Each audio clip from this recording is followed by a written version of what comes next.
So which is better, mid-drive or dual hub motor bikes? Conventional wisdom says that mid-drive is always going to have the best acceleration, kind of overall power dynamics. But with the inclusion of a second hub motor, it really goes a long way in compensating for the shortcomings of this powertrain. And since I have both a mid-drive bike, the Mantis X, and the Anioki A8 Pro Max dual motor version, I figured this is a great time to finally make this comparison. Now these two bikes go in very different directions. The Mantis is a dirt bike, very similar to the Sur-Ron, and the Anioki is a more traditional pedal e-bike.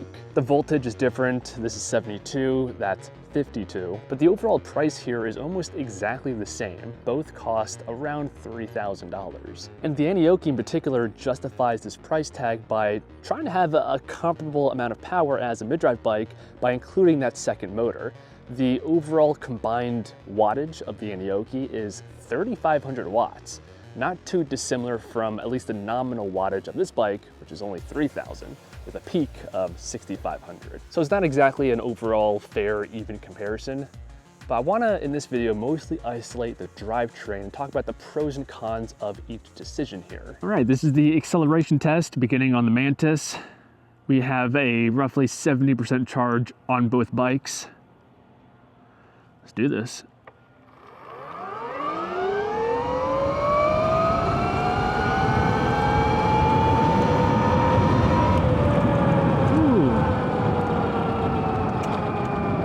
Very fun. So no shock, the Mantis X won that acceleration test, but even so, the addition of a second hub motor really helps to close the gap in performance between these two platforms. Now for comparison, let's switch over to single motor. We're going to use the rear hub motor, and let's see. Yeah, I mean, it's a huge difference. Yeah. Adding that second motor is what brings us closer to the performance of those mid-drives.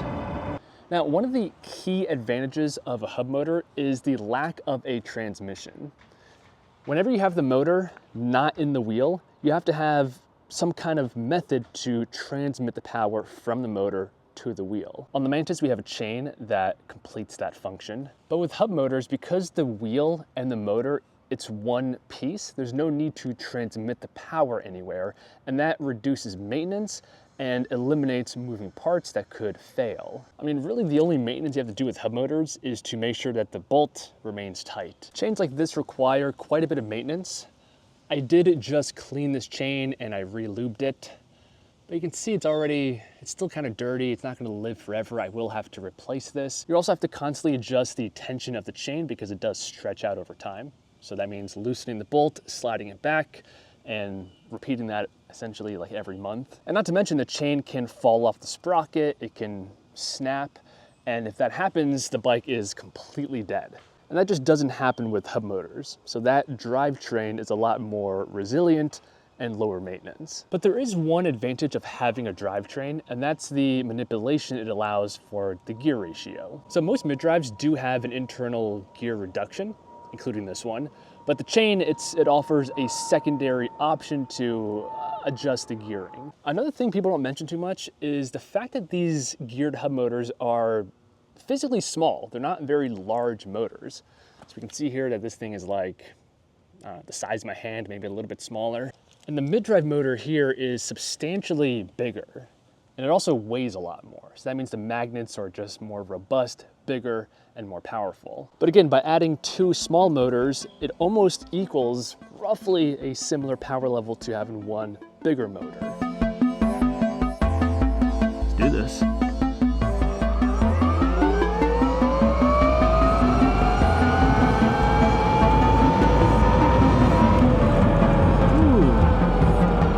So to conclude here, this was not a fair comparison. These bikes make very different trade-offs. The Mantis is much higher voltage, the Anioki gives you much better range, but they do cost a very similar amount of money.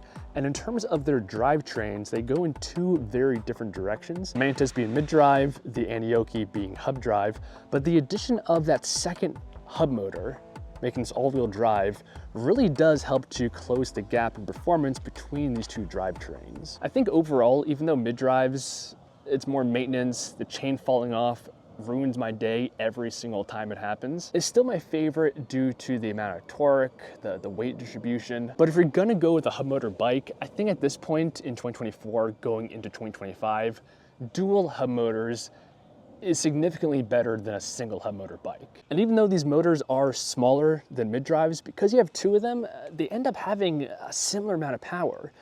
And I really think if this bike was also 72 volts, the acceleration, the top speed would be very similar. But let us know in the comments below, what do you guys think of this topic of mid-drive versus dual hub drive bikes? We all know that bikes like the Sur-Ron are becoming very popular, but so are bikes with dual hub motors. We're going to be seeing a lot more of this. So this comparison, it's very relevant. So let us know your thoughts in the comments. Hope you guys enjoyed, and I'll see you guys in the next one.